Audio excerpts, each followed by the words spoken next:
Memang aku tidak secantik wanita yang lain, tetapi insya Allah aku akan jadi istri yang soleha untukmu, Mas.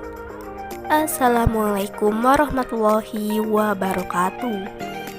Kembali lagi di channel ini, channel yang tentunya membantu untuk mempertemukan jodohmu dan jodohnya.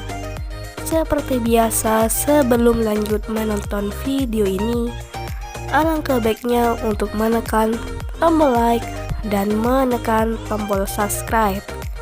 Saya doakan semoga Anda yang menekan tombol subscribe selalu diberikan kesehatan, kesejahteraan, dan dimudahkan segala urusannya.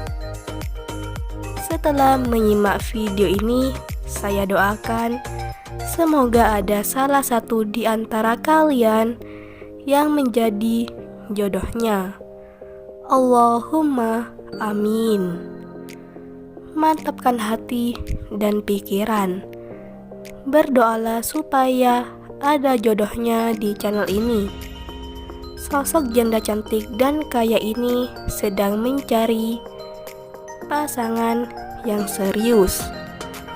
Di usianya yang saat ini, beliau ingin segera kembali menikah dengan lelaki yang diidamkan.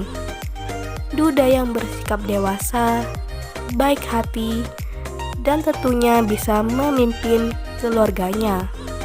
Tidak kasar, harus setia, dan tulus tanpa memandang fisik. Jadi buat kalian yang menyimak video ini sampai selesai, apakah kalian tertarik dengan beliau? Jika ya, bisa tulis alamat kalian di kolom komentar supaya beliau bisa membalasnya. Sekian, sampai jumpa di video selanjutnya. Wassalamualaikum warahmatullahi wabarakatuh.